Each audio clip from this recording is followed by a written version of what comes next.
Good morning, my friends. You know what you're looking at right there. It is Petra. This is Roger, Mudfossil University, and that is carved from meat. You see these? See that chunk? You see that chunk? You see that chunk? You see that chunk? You see the patterns of the meat in there? This meat. I'm telling you right now, no question whatsoever. This is excavated from meat. Let's look a little closer.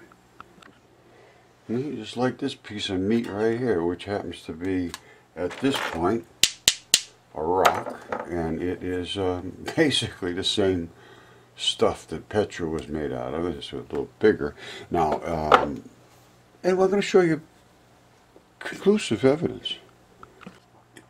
Okay, that's Petra. That's inside. It's made out of the same kind of meat as this. I'm going to tell you right now, they can go up and take right out of these bloody spots, and they could test that for DNA right this minute. Yeah, that's a human lung. That was tested for DNA. That's a rock. That's a human lung. That's the flap that at the bottom of the human lung. That's the pattern of the pleura. That is the fabric of the pleura. That's the depression of the heart. It's a left human lung. Flat as a pancake because they all died in the great flood written of in history everywhere. I have multitudes of these. Everybody does. You can find them everywhere. All right, this is a page, a friend of mine, Alex Kafetkin. He's from Russia, I believe. And, well, he's from over there somewhere in that area. Last time I hooked up with him was a long time ago. He was in Crimea studying the, the tire track ruts.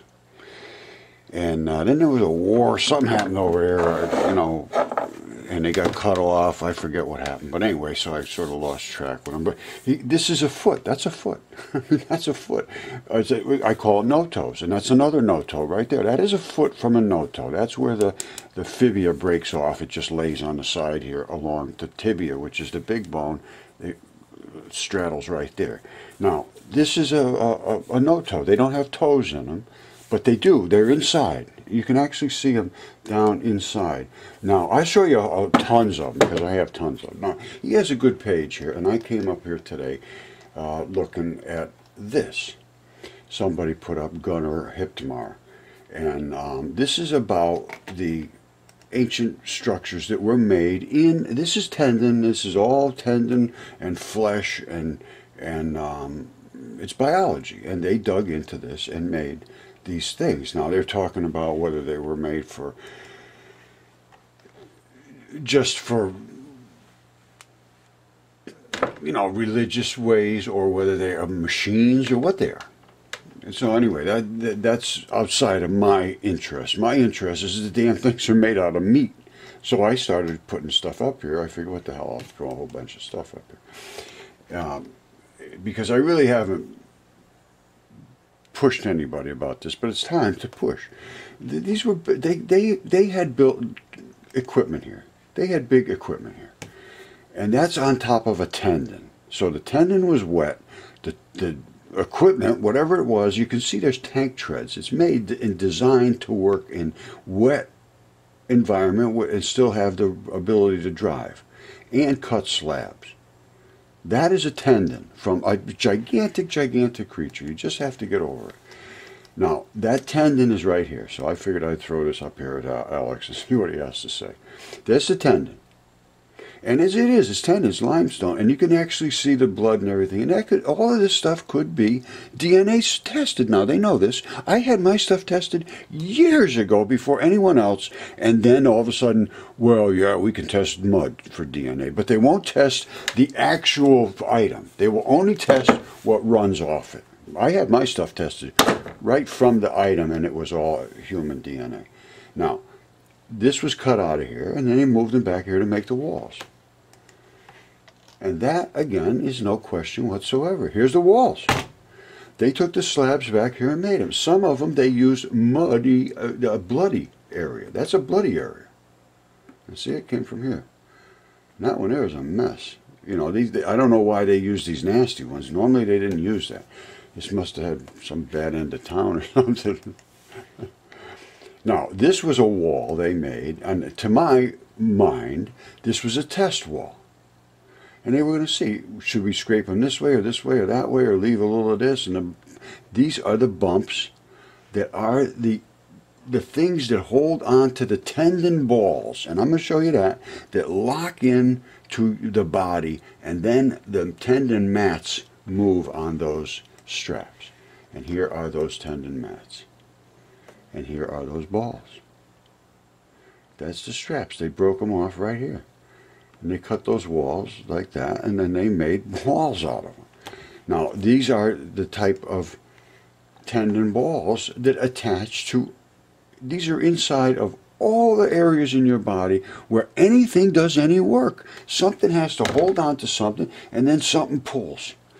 These are the things that hold, and then the tendons are the things that pull, and they attach to muscles, and those are the things that contract and do the work. Thousands and thousands in your body. Thousands upon thousands. And they are all over the earth. And everybody says, where did all these balls come from? They came from the gigantic creatures that died in the Great Flood. Now, I'm going to leave you with this. You saw this, and you saw the ball, and you saw the strap. Well, guess what? They come supersized. All right? This one right there. They're all over. There's a ball right there. There's a ball right there. The ball right over here. This whole area, one broke off right here. They broke off over here. That whole area had straps coming down and held. There's muscle way up here somewhere. It's just the way the earth is. 100% covered, well, made of and covered with biology. And same thing coming out of space. The astronauts say that the space smells like steak, and I have meteorites right here that have blood in them. And they're all over the place. Every meteorite, just about, you can get some kind of DNA out of there if you go inside of it. I've been looking at them, so don't tell me I'm wrong unless you can do it yourself and look at it. Now, currently I have 76,000 people that are upset that nobody's paying attention to the things that they've discovered. And like this, Tisha Egerton found this, and she's got dozens of feet, absolutely no question, and they are engineered, and they have torsion springs in here where we have tendons. This is not some kind of shells. This is feet, and she has them in copious quantities, and she's just one person. I have Tyson. He's found a gigantic creature. He's gone out on site. We have Greg Morrison. We have people all over the world, and these discoveries are real and valid and ignored and denied and demeaned, and it's time that we go back in our history and find out what our history really is. I mean, I don't want to get upset about it, but I get upset about it. This has been years and years and years. I've been doing this 8 years now, and at least 5 years of DNA certified evidence. No way anybody can deny what I'm saying. The only way they can do is ignore it. And that's what they've done. And these are the educators, and it's very upsetting. And I paid for 10 years of college for my kids. Rutgers, Storrs, UConn. I mean, they got education. I'm not saying they didn't get educated. They didn't get some knowledge. No, absolutely. But did they get the reality of truth about our existence? No. They were fed a story of here's how you should treat the world, because here's what the world is. It's a bunch of dead dust. Means nothing. There's nothing to worry about any of this religious business. That's all nonsense. Well, who knows? Maybe it is, maybe it isn't. But if you have no idea about where we came from, everything that you learned is nonsense. You may be able to get by. You may be able to eat and fix your car and go down and learn how to read and write and do all that stuff. But the meaning of life, and there is a meaning, and you missed it. Okay, my good friends, Roger, Mudfossil University, and Brien Foerster's doing a video here, just came out a short while ago, about Sampiata, Bolivia. Now, I've looked at this for quite some time, and it is amazing, and he says it is amazing, and he is right.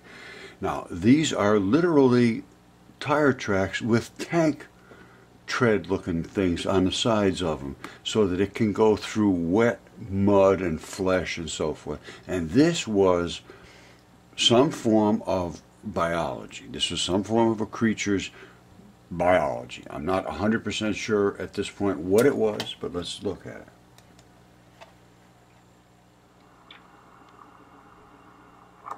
All right, what they did here, these are tire tracks. And if you could see this outer impression here, it had some kind of a grill, and when you get up close and look at it, you can see the patterns. And it drove up here and sliced these slices somehow with a thing that hung over, and then they took those slices and they built walls with them. I've done a lot of looking at this, and that's what happened here. Now, I could show you some other shots that are a little better, but you could see, you see this outside section here and this outside section here? That was like big tank treads going up. And I've got better shots of it than this. Let me show you the stuff I have. Okay, my friends, Brien Foerster right here, one of my favorites. This just came out December 24th. Now this is Sampiata, Bolivia. Now watch what he says here. Now this is red sandstone. Alright, now he's going to come in and focus in on here. And you're going to see tire tracks. And you're going to see this whole thing is covered with this red sandstone. Now, and all these cuts are coming out of it and all these kind of things. And that's the tire tracks I'm talking about. I'm going to show you some better shots in a different, I believe it's a different area. Now, he comes down here, and this is the entire look at the complex. There's cuts in everywhere. Over here is just cut like chunks everywhere. And I'm saying this was originally a heart. Now, when you come down here, he asks about these structures down here. All right, now, you see these little gateways down. Why are they there?